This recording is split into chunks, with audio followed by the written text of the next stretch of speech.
Yeah. Stop. Okay, let me see. Yes, swimming's number 3. I was half joking. Swimming is number 3, Sarah. All right, swimming. They like the upper arm, like the big like shoulders. Number 1 most attractive thing on a guy, big shoulders. That's I know. typically Every what girl people wants look that, for. right? Like, I just picture somebody at the beach with really, really big shoulders who can really swim far, but then you got little tiny legs. That guy's got big shoulders. Yum. Welcome to the Rom-Com Rewind podcast. Hi, I'm Sarah. And I'm Devin. And like you, I love rewatching movies over and over again. You made it here. You found us somehow. Thank you, first of all. You love romantic comedies. We do as well. So this is a show where we rewatch rom-coms, break them down a bit for you, maybe take a peek behind the curtain, dig beneath the surface, and decide, does it still hold up? Today we have Bend It Like Beckham. Why'd you say it like that? Bend It Like Bend Beckham. it like Beckham. If you're listening to us on Apple Podcasts, Spotify, wherever you're listening, more reviews help more people find us. Please leave us a review. As well, if you ever hear anything on any of our podcasts that you want to talk more about, you want to become a little bit of a part of the RCR fam, a lot of those conversations live on our social media. At Romcom Rewind on Instagram, TikTok. Fire us an email if you want, romcomrewind@gmail.com. We got a message from Megan. Said, hello, thanks for doing Princess Bride. This is our first message from Megan out of the blue, so thank you for reaching out. Mm-hmm. Megan said it's one of my top 3 movies. So good. What are the other 2? She said, 5's across the board. I absolutely love your podcast. You two make me laugh every episode. I work in the environment field and I will spend hours alone in the woods during field season. I'll often put on your podcast out loud during those days to, 1, keep me company, and 2, scare away the bears. So true. Thank you so much. Idea. Keep up the awesome work. I'm really curious where she works because, 1, I'm just imagining like somebody else happening upon her in the woods and it's just us like maniacally laughing about romantic comedies and they're like, what the? Is somebody like hosting a podcast out here? Are they having a play out there? Yeah, seriously. Yeah. We're very animated about romantic comedies. It's such a good idea, though. Oh, it's a great idea. It almost sounds like a group of people. I don't know our efficacy in terms of like, you should probably also have bear spray on you. I think we could probably scare away a bear if needed, but like maybe have a backup plan is all I'm saying. Yeah. Let's dive into Bend It Like Beckham. It's a 2002 sports romantic comedy directed by Gurinder Chadha. It's the story of Jess Minder, or Jess Bamra, played by Parminder Nagra. Jess comes from a British, Indian, Punjabi Sikh family living in London, and Jess is obsessed with football, or here in North America we call it soccer often. Her parents, Mohan and Suki, very much want her to focus on other priorities, but Jess meets Juliet, played by Keira Knightley, who's on a female football team in London. Their coach, Joe, played by Jonathan Rhys-Meyers, brings Jess onto the team, and it turns out, hey, you know what? This girl has enough talent to possibly play pro in the United States. And Bend It Like Beckham ends up being Jess's story of kind of breaking the mold, challenging her family, proving to everyone that just because she is a woman, she can still play football, and ultimately maybe finding a little bit of love along the way. What are your thoughts on Bend It Like Beckham? Some girls only want one thing. Eyes down. Look sad. Indian bride never smiles. You ruin the bloody video. Jess Bamra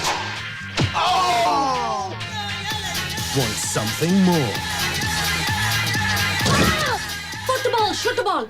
Your sister's getting engaged. Must start behaving like a proper woman. Yeah. I was married at your age. You don't even want to learn how to cook dal. I think this was a great pick for International Women's Day. I love this movie. And so I wanted to come out with something that the director said in an interview, that the movie is more than just about football. And she was so adamant about keeping that name. So I'll get into that in the quick facts. But the name actually of the movie was going to possibly change, but she wanted to keep it Bend It Like Beckham. So it's a reference to, you know, the pro football player Beckham, but it's also about achieving your life goals. She went on to say, you know, it's a great metaphor for all of us, but especially girls, that in life, you know, to achieve our goals, sometimes it's a little bit harder. We have to take some twists and turns, but we have to possibly bend the rules, not break them, but we just bend the rules to get there and to achieve what we want to achieve. And I thought that was it was a really cool way to kind of use Bend It Like Beckham and the stardom of the football player and a story for Jess, but also a different meaning as well for all girls and for all of us. So I thought that was really, really neat. I love this movie. I have loved this movie since it came out. I had it on DVD. I think I've watched it like 100 times. I know the words. Like, I love every part of this movie. I think the cultural aspect is awesome. It's just such a wholesome, phenomenally done movie. So yeah, we did choose this movie because of what it represents in regards to, International Women's Day. And I'm going to talk a little bit about that later as well. But in terms of the film itself, it's just a really fun early 2000s film. Do you find like we were humming with great content around that time? And I've mentioned this on the pod before, but like Bring It On, 10 Things I Hate About You, Clueless, Bend It Like That. I could keep on going for so long talking about all the hilarious, well done films that we made around that time. This one is funny. It's compelling. You care so much about the characters. You want Jess to win so bad. I know. You want Juliet to win. You're rooting for her. You're rooting for them, right? All of them. Exactly. And as much as her family and the conflicts with her family drive you crazy, you still rationalize with them a little bit. Yes, it's a very well-rounded story. And I just think this film is great in every aspect. Like it's one of those, I don't think there's a single hole I can poke. It's so satisfying to watch, and especially when you get to the end and, your hero makes it, you're just so friggin' happy about it. I know. And the song playing in the background. Oh my God. Feel holy shit. The soundtrack in this movie is phenomenal. I know I keep saying that word, but I remember there was a recent movie we were talking about that like the ending wasn't quite as great, and I described it as they didn't know how to land the plane. This film, the landing was just 10 out of 10. Oh my God. Everyone was clapping at the end of this one, like on the plane. Yes. Everybody's doing the stupid airplane. Okay, I was on a flight and that actually happened recently. Oh yeah. It was so annoying. I was flying into Fort Lauderdale. It wasn't even that windy. Like it was a normal landing, and I find people want to clap more when they arrive in a warm destination. I don't know what the stats are, because I've never arrived somewhere cold and wintry and people have clapped. It's always been like, yeah, we're in Cuba, That's when it happens. Mark my words. Because they're so excited to be there and get drunk. Yeah, because it wasn't even a good landing. Like it was fine. So let's start us off. Jess is a football fanatic, and her family does not want her to have anything to do with football because they think it's a waste of time. And honestly, they think she needs to find a husband already. Her sister's getting married, and it is a big family event and extremely important that Jess be very present and not think about football all the time.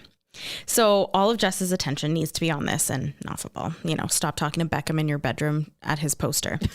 So Jess goes shopping with her sister Pinky to get a sari and to get a few last minute items for all of the wedding events that are going to be coming up.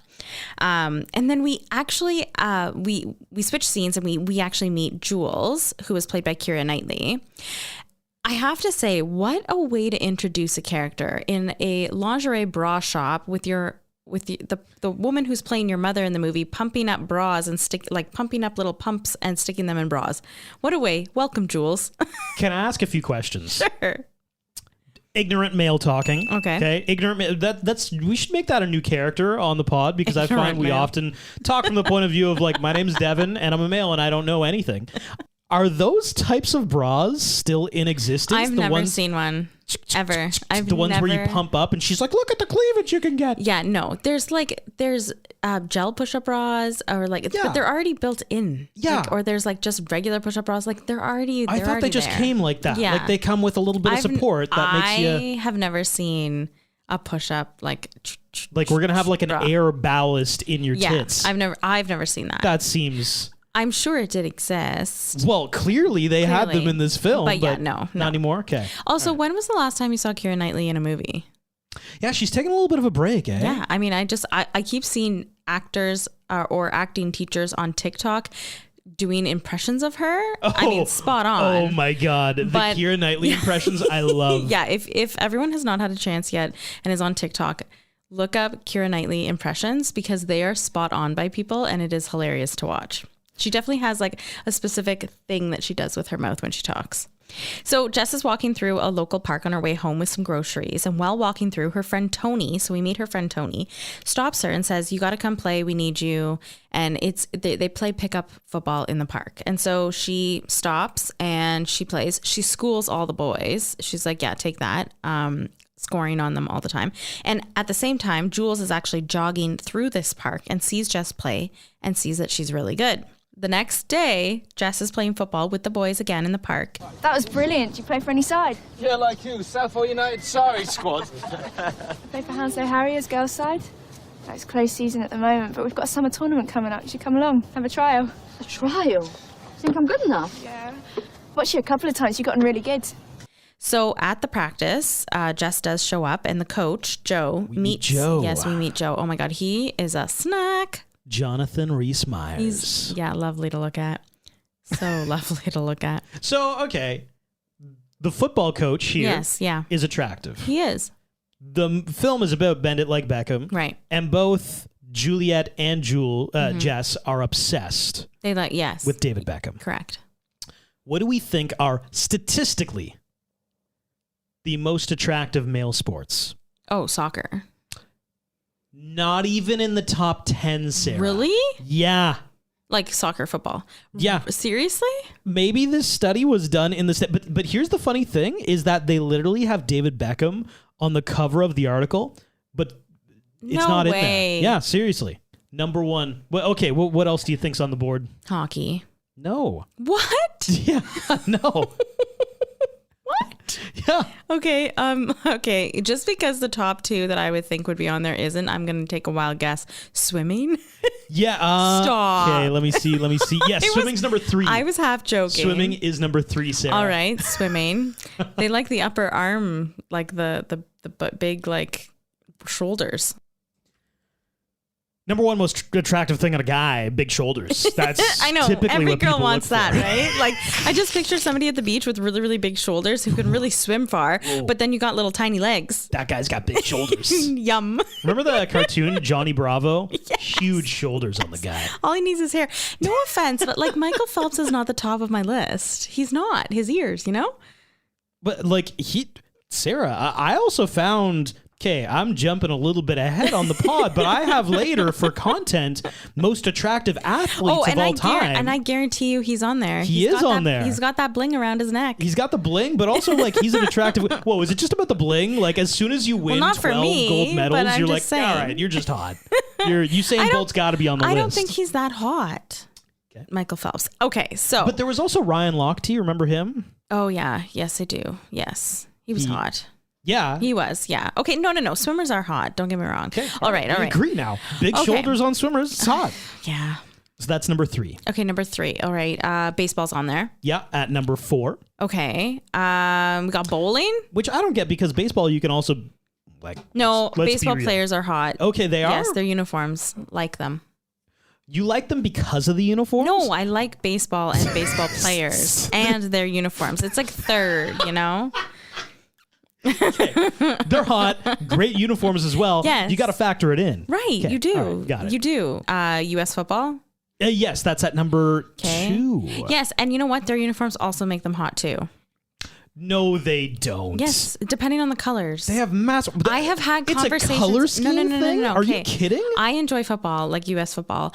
But let me just tell you, I have had conversations with other girls that have said that they enjoy looking at football players in their outfits, and they also like specific teams because of their colors. All right. We're going way. I'm just letting you know. We're off on this pod because we now need to get to the bottom of this, Sarah. Google, can you? Here, I'll pull it up on my end. I'm going to show you all of the NFL logos. Yes. You tell me what the most attractive color schemes are. Okay. I can tell you the Seahawks have really nice colors. What, okay, you just know. Seahawks. Well, I watch That's football. like turquoise. Well, those are nice colors. It's like teal. But like, you know what I mean? Like the Raiders don't have nice colors. That's black and silver. Exactly. Like those aren't We great hate colors. black and silver. They're not great Ugh. colors. But wait, like the Miami Dolphins are also like a teal color. Actually, maybe it's the Miami Dolphins. Maybe Seahawks are too bright. Like, for example, I don't like purple, so I would never choose the Vikings. Okay, you know? that's great. Like Vikings, not attractive. Baltimore Ravens, not Yeah, attractive. not really. I Not feel like really. we're on a game of Guess Who. Okay. And I'm just like knocking down. I like red, you know, 49ers. Okay, 49ers. Yeah, red, a little bit of gold. Yes. Ooh, yes. classic. Little royal rich. Timeless. You know? Rah-rah. Okay, definitely not the Broncos because they're orange. I'd say Packers, Miami Dolphins, and Buffalo. Buffalo Bills. Bills, yeah. Little red and blue. Sure, yeah. But I'll what about just go the off those. Texans red and blue? That's not good enough. I don't That's know. a dark blue. I don't think I don't get to watch the Texans often because we don't get them on our TV, the games. Do we? Do we just not watch them? We just don't watch them, Sarah. okay. Yeah, I just choose not to watch them because they're garbage. Oh, okay. They're very bad. Okay, well then that's why. Yeah, I got a streaming service. actually don't- We get all the games. We just choose not to Personally, watch. I don't think I remember what their uniforms look like. Anyway, Fair enough. I digress immensely here. Okay, let's zoom through. Number 1 on the list, most Yes. attractive sports. 'Kay. Statistically, surfing has the most attractive male athletes. I would agree with that wholeheartedly. Really? Yes, Okay. and I'm so happy it's an Olympic sport now. Surfers. Number Mm-hmm. They're 2, hot. you said football. Yep. Number 3, we said swimming. Number 4, we said baseball. Number 5 is tennis. Yeah, okay. You know what? The fact that tennis replaced like football, soccer, no thank Yeah. you. I Yeah. don't believe that. No. You know what? I'm going to skip 6 because it's the ridiculous one. 7 is rugby. 8 Okay. is basketball, which I thought might be higher, actually. Yeah. 9 is golf. They're all old. Oh, some of them are. Yeah, there's definitely like a few half that are old. old. Yeah, probably about half. You're right. Okay. And 10 is athletics. Oh yeah, like that's like track and field and stuff like that. Like yeah, love it. The one I skipped over is motorsport. That's not a sport. I'm just kidding. I'm totally kidding. I'm joking. But I don't think it. I feel like it is big, but they're wearing helmets. I don't see what they look like. But there's also no. Okay, there's not. And they're no. on a bike. I can't see their uniforms. Did you say on a bike?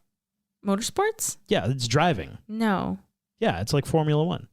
No. Motorsports? Yeah, it's like NASCAR. Oh, I thought it was like dirt biking. I suppose that is a motorsport. Yes. I guess. That's in my mind. It's like dirt bikes and stuff like that. And like motor. The article talks about NASCAR and Formula One having attractive. Yeah, no. Not to replace athletes. soccer. There's no way that they can do that. Okay. Well, that was fun. So Jess and Juliet are at so Joe, Yeah. he's the soccer coach, also happens to be attractive. Very attractive. Just want to throw that out there. Yeah. Yeah. So he kind of goes through, where she usually plays, if she's going to change from her runners. And we find out that Jess really has only played in the park with her friends and she doesn't have any gear.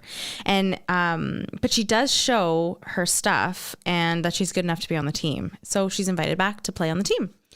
So at the next practice, the coach gives her a uniform and Jess has changed, but she is sitting on the bench. She won't go onto the field. So the coach, Joe, heads over to chat with Jess and we find out that she has a huge burn scar on her leg from fried beans on toast when it was an accident when she was a child. She was making it and she's very self-conscious about it. So she ends up talking it through with Joe and she realizes, you know what, like I need to overcome this and she ends up going to play.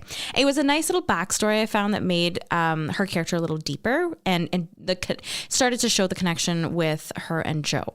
Yeah, and it also shows why he's no longer playing. He's got this scar on his knee. There's a little bit of Knee camaraderie surgery and yeah. So after practice, Jess goes to the park to see her friends and she ends up schooling the boys again.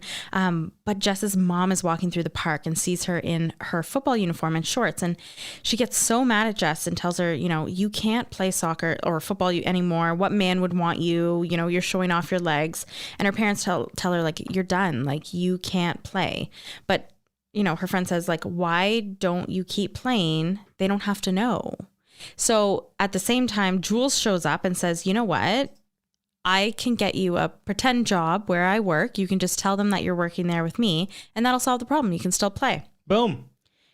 Cue the football game and practice montage with great music for about 5 minutes. Oh, like, is a sports montage, where does that rank in your hierarchy of rom-com montages, Sarah? I do still love a dress up montage, I gotta say. Okay, we prefer the dress The up. music, however, in this soccer practice game montage was very good, and I give it a 5 out of 5. If you're ever going to do a montage in your film, you better nail the music. Absolutely. Sarah will not have it any other way. Lackluster music and not a dress-up montage. You're out of here. Don't even. So Jess ends up still playing, and her sister actually finds out because, she was supposed to pick her up from work and she wasn't there. But she ends up telling Pinky, her sister, that she's actually not sneaking off to see a boy, but instead sneaking off to play football. And Pinky is pissed, and we kind of find out later she ends up getting Jess back for that. Jess gets her mom to give her some money to go and buy some shoes for the wedding, for Pinky's wedding, but she ends up going to buy proper soccer cleats or football cleats for her football games, and her sister is the worst. And when she gets back home, she grabs the bag, and her mom sees the cleats and is making her bring them back. Instead of bringing them back, she heads over to Jules' house, who lends her a pair of black shoes that she can wear with bridesmaids dresses and saris and things like that. So for her sister's wedding. Which is extremely important later on. Like literally the single best line in this film happens because she's wearing those shoes. Yes, it does. And we'll get to it. Yeah. So afterwards, after Jess leaves Jules' house, Jules actually leaves with her, and they go to the bus stop, and they're laughing together, and they're just like dying over the conversation that they had with Jules's mom at the house. And the man that Pinky is marrying, his parents actually see Jess and Jules at a bus stop, and they think that Jess is kissing an English white boy and that it's absolutely unacceptable. And they actually call off the wedding. They go to Jess's parents' house and they call off the wedding. So goodbye twinkle lights up on the house. Those are gone. And Jess tries to clear things up, but it won't work. So again, here's where Pinky comes in. Because she's pissed at Jess for calling off her wedding. She's still been playing, you know. She ain't got no job or nothing. She's been lying. Oh, God, why did you give me 2 deceiving daughters? Pinky is really, like, they do have a sister camaraderie sometimes, but sometimes Pinky is just so petty. But you know what, though? And I thought about that while I was watching the movie. And in my mind, I was like, oh, my God, why does she have to be such a bee? But does that really show a real relationship between sisters? Yeah, it kind of does. Like it's not written out as a script. Like you genuinely watch it and you're like, oh, like, yeah, sisters could actually do that to one another. Like that could actually happen. It was believable. Joe actually goes by Jess's parents' house to talk to them. Swoon. He looks so hot in that doorway. Oh, just saying. Get in the doorway. Yeah, when he opens the door, he's like all like, looking at the, oh, it's so good. Something about a man in a doorway. In a white crisp shirt. In a white crisp shirt. Looking like him. To try to convince my parents to play football. So he apologized. Nothing like it. He apologizes to them, like for not knowing that she was even playing without her, without her parents knowing. And they still say like, Jess, you can't play. So Joe's pretty like bummed, and Jess is bummed. And so, Jess talks to Joe outside of the house, and Joe says like, we're playing in Germany this weekend, and your parents may not always know what's best for you. So Pinky redeems herself, redemption for Pinky, and she actually covers for Jess so that Jess can get to Germany with the team. So during the football game, the team heads out, after the football game, they lose, but the team heads out to the club. We got to talk about this. Joe, Juliet, the whole team, Jess, They go out to this German nightclub. They're dancing. And listen, guys, we need to be real with each other. Because back in the early 2000s, there were a lot of dance moments in film that we thought, whoa, this is the pinnacle of art. It can't get any better. And now we rewatch that same shit and we're like, what in the world? What were they thinking? Were we thinking? Were they thinking?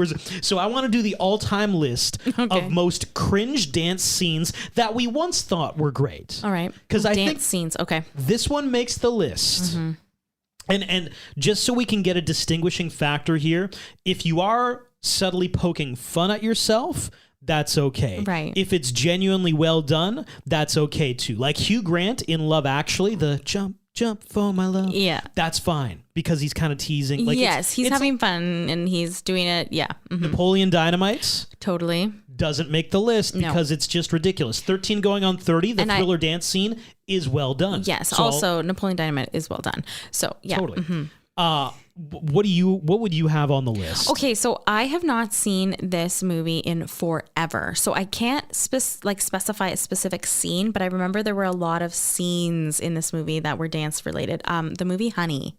Oh, okay, you know what? That doesn't make the list, but I saw it on some lists. So, like in my mind, I can't pick out a specific scene for you because I honestly haven't seen it since it came out.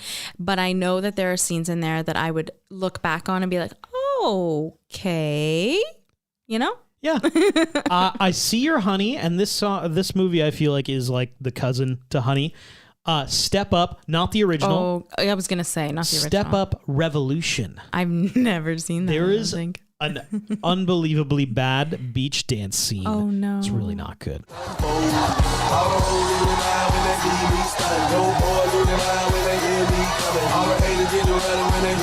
What else do you think's on the list? Oh, I mean, Save the Last Dance. Number 1, Julia Stiles, The Last Dance. Like.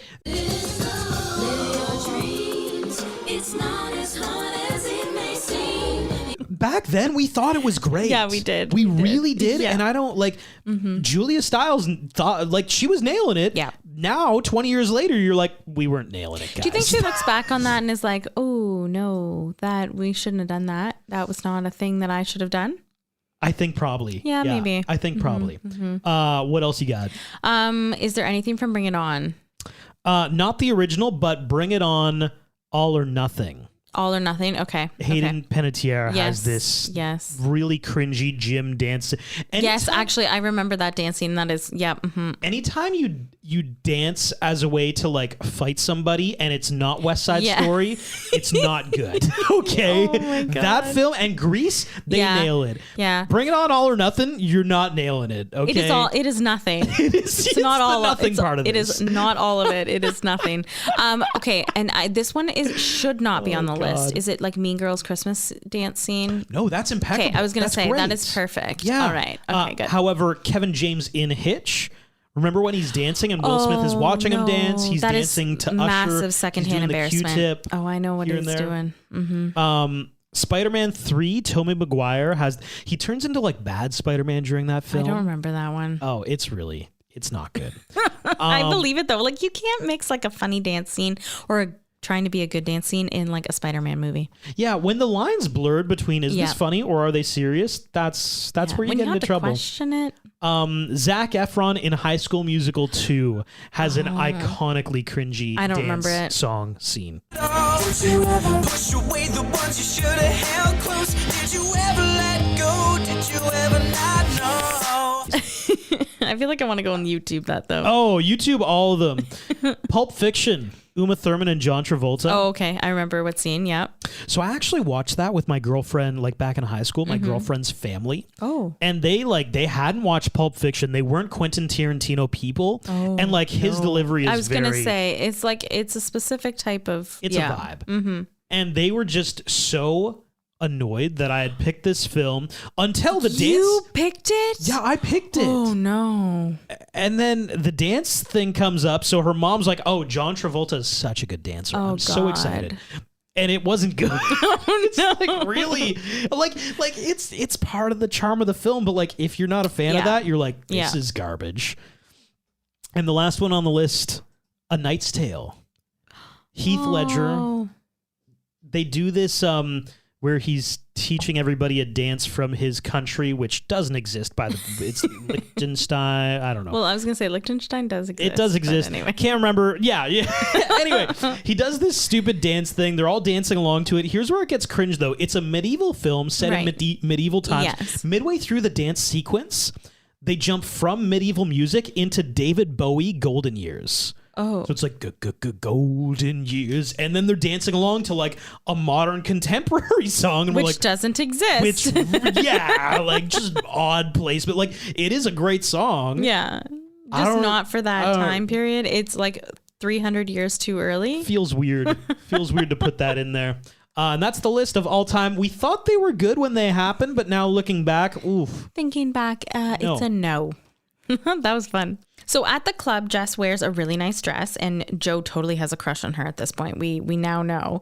And Jules is a bit jealous, even though earlier she told Jess that she did not have a crush on him. We clearly know that she did. I was going to say, when that happens in a film, Yeah. So Joe gets Jess to dance, and they're dancing, and she gets dizzy from all of the smoke in the club, and she heads outside, and of course Joe follows her, and they're talking, and they're about to kiss, and Jules comes out and sees them very close and yells, you bitch, and runs away.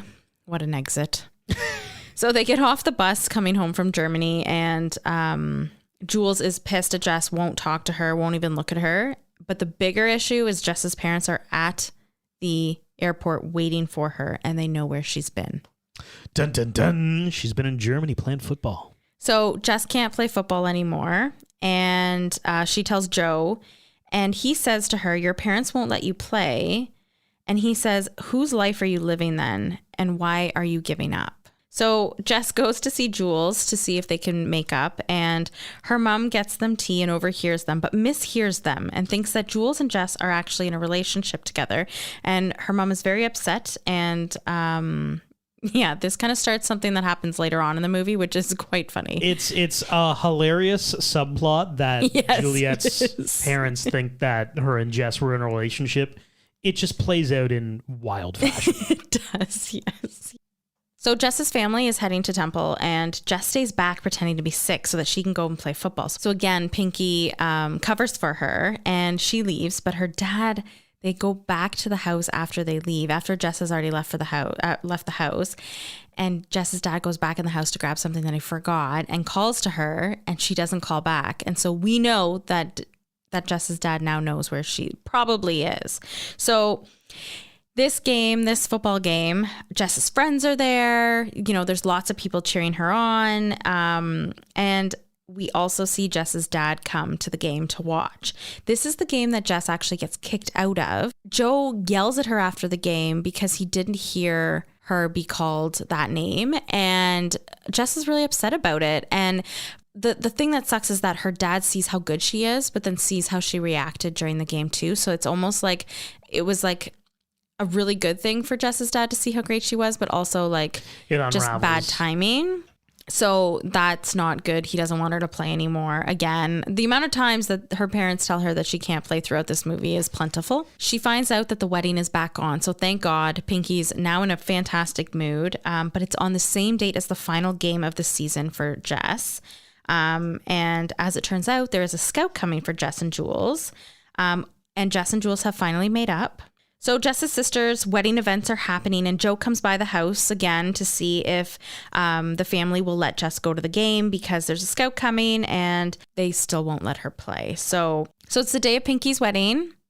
And the finals for her last football game of the season. And at the wedding reception, after, they've been married and everybody's now partying hard, Tony grabs her and says, if you leave now, you can make it for the second half. And Jess tells him, I can't do that. People are going to notice. And he goes, there's no way. There's 400 people here. Nobody's going to notice. And at the same time, Jess's dad is there and says, you look like you're miserable and at your father's funeral. You need to go to the game to finish what you love and come back, and you better be darn happy. The dad in this movie, God, I just love him.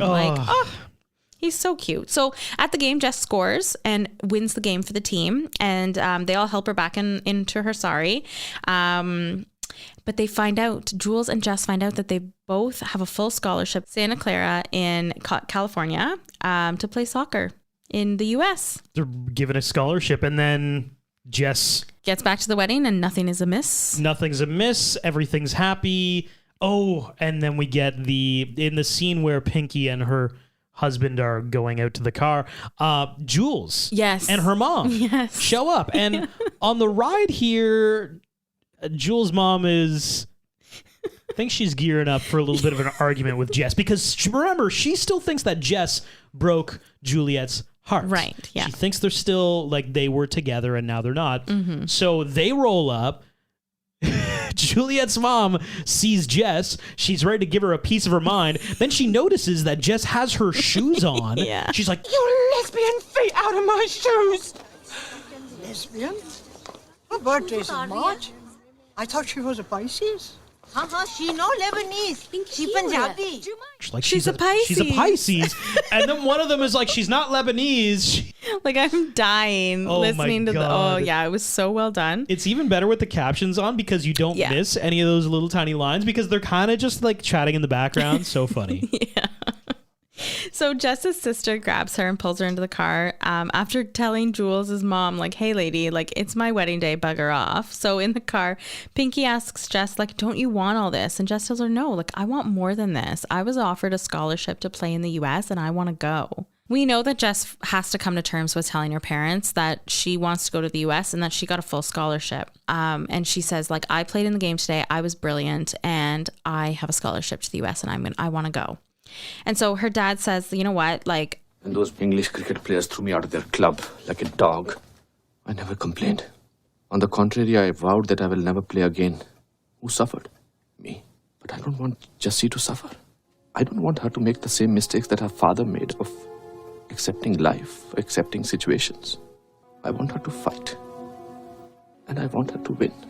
And so they're going to allow her to play. Finally. Here we go. They're turning it around. So she runs to see Joe, and I'm wondering if she ran the whole time there. Like, she ran all the way there because she, like, runs onto the field. I just, like, have this picture of her running from her house all the way to the field in her sari. She runs to see Joe, and they hug, and they're about to kiss. And then Jess says she can't. She can't because, you know, it's one thing to let her parents... for her parents to let her go to the U.S. to play, but like she's pushing it with an English guy. Yeah, she's pushing it with that. And so he agrees. He's heartbroken, but says like, okay, you know what? I guess there's no point because I'm going to be here and you're going to be in the States. So that's kind of, you know, the end of that. And you're like, oh my gosh, are we going to see more? Are they going to be together? Well, the girls are headed off at the airport and Joe comes to say goodbye and he tells Jess that he was offered the job to coach the men's side, but he turned him down because he's going to coach the girls' side and they're going to go pro next year, which is fantastic. And Joe tells her that, you know, even with everything that they might still have something. And they kiss. And the family doesn't realize or notice because Beckham is walking through the airport with Posh Spice. A little bit of a plot hole, I feel, because Beckham doesn't come until later. The parents are just there and they don't notice the kiss happening. Like, come on. Well, it's kind of the same. And then, like, cue the great music again, you know? Oh, yeah. We're back to You Make Me Feel. Yeah. And then Jess says she's back at Christmas and then they can tackle her mom and dad then. And things had to have gone well because the next scene we see, it's springtime or summer, and Jess's dad is playing cricket with Joe in their front kind of like park community area. So they're still together. I love it so much. You know I love a happy ending. And then I love the end credits because I love like a good ole ole ole with some like great dancing. The end. That's Bend It Like Beckham. Quick facts. Parminder Nagra was worried that the scar on her leg would prevent her from getting the role of Jess. Instead, the scar and the story behind it were worked into the script. Wow, that was real. I didn't know that. Yeah, it was. And it's like beans on toast. That's the story too. Yeah. Wow. Yeah. A West End musical version of this movie opened at London's Phoenix Theatre on June 24th, 2015 and ran for 9 months. This was the first Western film allowed to be shown in North Korea.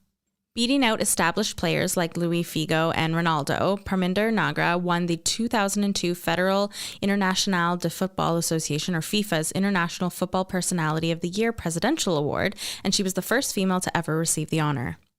The chauffeur driver of the Rolls-Royce in the wedding scene was not an actor, but an actual chauffeur, and was unaware he was in a film. He believed instead that it was simply a wedding with a lot of cameras. It was only when he discovered he was in the film when, to their surprise, one of his relatives saw him in the background. Though their characters are roughly the same age, in reality, there's a 10-year age gap between Parminder and Keira Knightley. Parminder was born in 1975 and Keira Knightley was born in 1985. Wow. Mm-hmm. Many female English football players have said that this film helped inspire them in their respected careers. Mel C wanted her song Independence Day to be used in the movie, but the lyrics didn't work, so she rewrote them in order for the song to be used. This film grossed $76.5 million off of a $6 million budget. The Hounslow Harriers team did not exist in real life and does not, but almost all the players in the movie are professional footballers. Much of this movie's plot centers around the main character's goal of going to the U.S. to play professional soccer for the Women's United Soccer Association, and highlight clips are shown of several of the league's superstars. On September 18th, 2003, just 7 weeks after the movie's official release in the U.S., the Women's United Soccer Association suspended operations due to financial problems. Anupam Kher, or Mr. Bhamra, is a superstar of Hindi cinema, aka Bollywood, with a career that spans almost 20 years, with nearly 150 films made.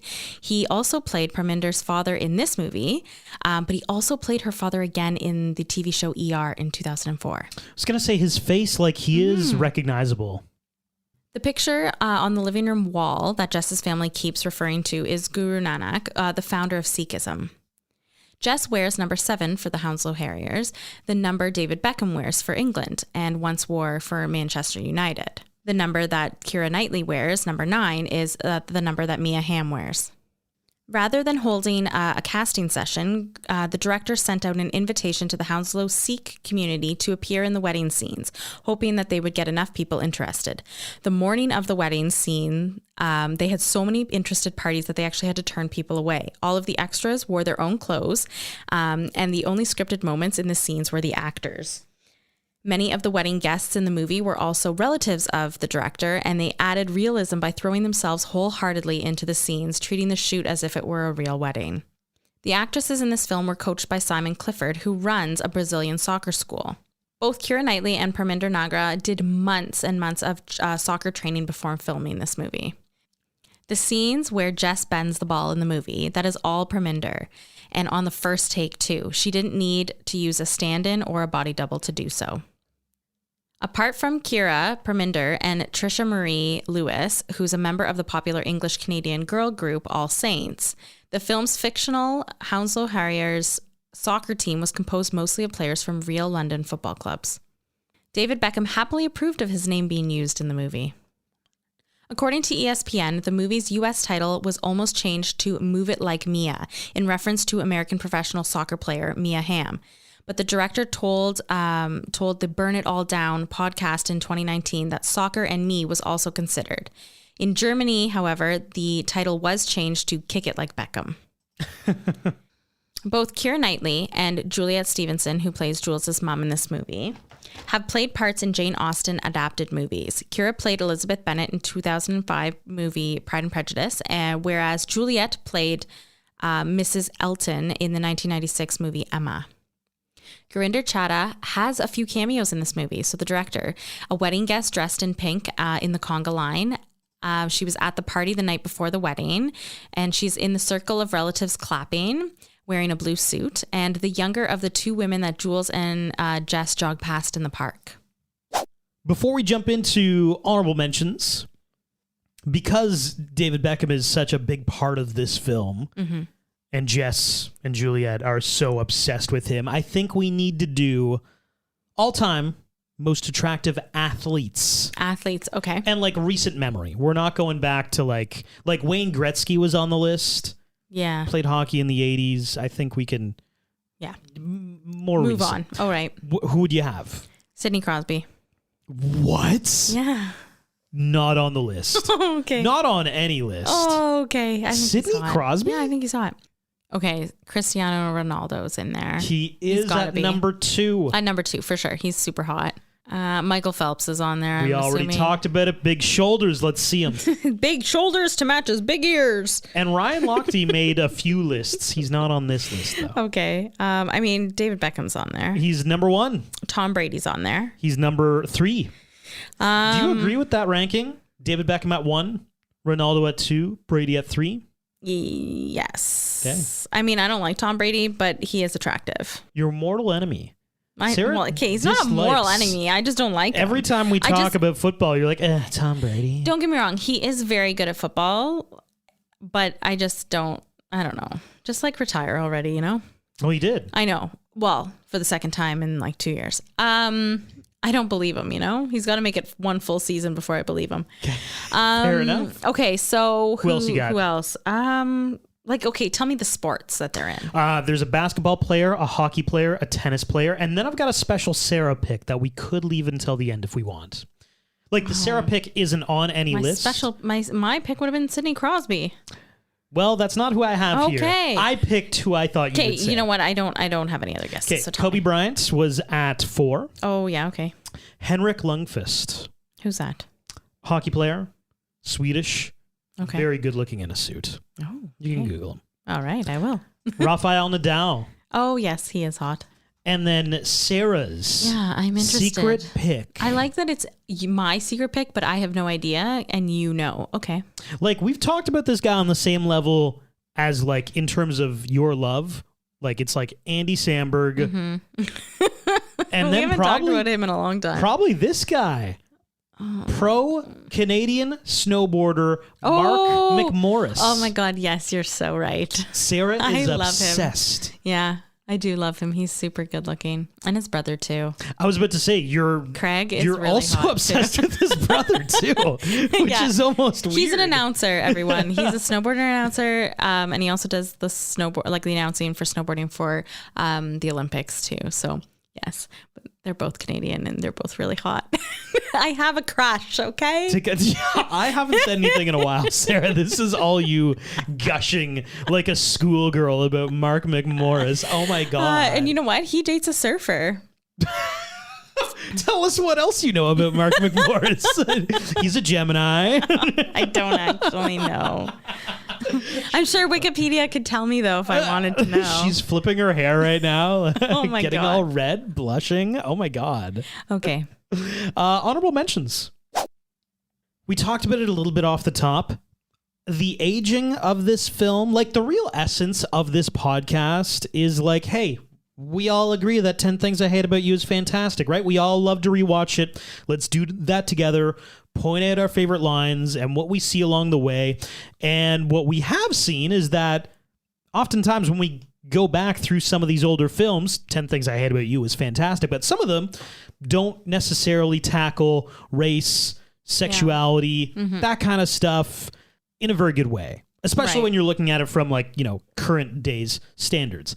This film, and I think it is in large part because the director, like this is Gurinder's own point of view, like putting it through a soccer lens, but like Gurinder's own like upbringing, Indian, Punjabi, Sikh. Sometimes we rewatch these films and I think in my head, I'm like, oh shit, like how do they do this well or do they not? Then you watch American Pie or like a Dane Cook movie and you're like, holy shit, that went off the rails. Has not aged well. This film could come out today, keep it all the same, don't change a thing, and I'd be like, wow, they did a great job at tackling a lot of these conversations. And I think that's my honorable mention. Just like this film is so well done, it's so endearing, it's so compelling. I think that's a great honorable mention because it's true. It's the culture clash, right? Of and diving into it of two different, like two worlds coming together. And, you know, Jess for this conversation is in the middle of it. She wants to do something, but she also wants to make her parents proud and be respectful of her parents and do the things that they would want her to do. But yet she also wants to follow her own dreams. And so it's like the balancing act of all of that. You know, the fact that we know that it's the director's relatives and that she reached out to the Sikh community and it's like all the extras that she brought in for the wedding scenes. Like it was really believed the family parts of it, right? Absolutely. Like you really believed that they were one big family and who really loved each other and who really, respected each other. And I just really liked that. In the past, we've seen films that don't come from a certain culture and they try to represent a culture and it comes off extremely poorly or maybe just tone deaf. I think, Gurinder doing this film about this community from her own point of view, it probably paved the way for, I think of somebody like Jenny Han, who did all of these movies with like a Korean background and the P.S. I Still Love You series. Yep. It kind of paved the way for her to be like, here's my culture and here I'm going to write a rom-com, but like it's going to be Korean based because that's who I am. What should have beens? I don't have any what should have been. Oh, Sarah, it's the age-old question. Do they stay together? Yeah, of course they do. No. It's the other age-old question for the 2020s. Does this film need a remaster, a reboot, a resurfacing, a remaking? a refurbishing. Now I'm going through DIY projects. Should it have had a sequel? Like, I think they did kind of leave the door open just a tiny bit with these girls going off to college. Right. So, hey, there's an opening here. We could have carried the story on. We chose not to, but I don't know. I don't think so. I like it the way it is. I think we've been scarred by the Bring It On series that we're really afraid of what could happen if you do too many. If you do a sequel and then another sequel and then another sequel and then another sequel and then you're like, it goes downhill. Oh God, it can certainly go downhill. But this was just so well done. I thought maybe there could be something there. Overall rewatchability. I've got chemistry, a 4.5. Storyline, a perfect 5 out of 5. Thirst factor, a 3.5. Imagination, a 4.4. Soundtrack was also a perfect 5 out of 5. You know what? If you look at the soundtrack for this film, there's not a whole ton there, but there's like 5 impeccable songs that they picked the best moments for. Yeah, they did. And that's perfect, baby. Yeah. That's all we need. 5 out of 5 for that. And she's a 4 out of 5 for an overall score of 4.4 out of 5, which for me, anything over a 4 is we're sizzling into all-time great territory. And at a 4.4, this is genuinely a really fantastic film. It is. My rewatchability is as follows. Chemistry, 4.5. Storyline, 5. Thirst factor, 5. Imagination, 4.7. Soundtrack, 5. Cheese, 4.4 for an overall score of 4.76 out of 5. Woo! I like She's it. high. She is. That's been your Rom-Com Rewind of Bend It Like Beckham. Wherever you're listening, please throw us a review, subscribe, follow, whatever you got to do to be part of the RCR fam. As well, if you want to reach out and talk about anything that you've heard on a pod, send us a message. Sarah responds to 100% of our DMs at Rom-Com Rewind on Instagram. Thanks for listening.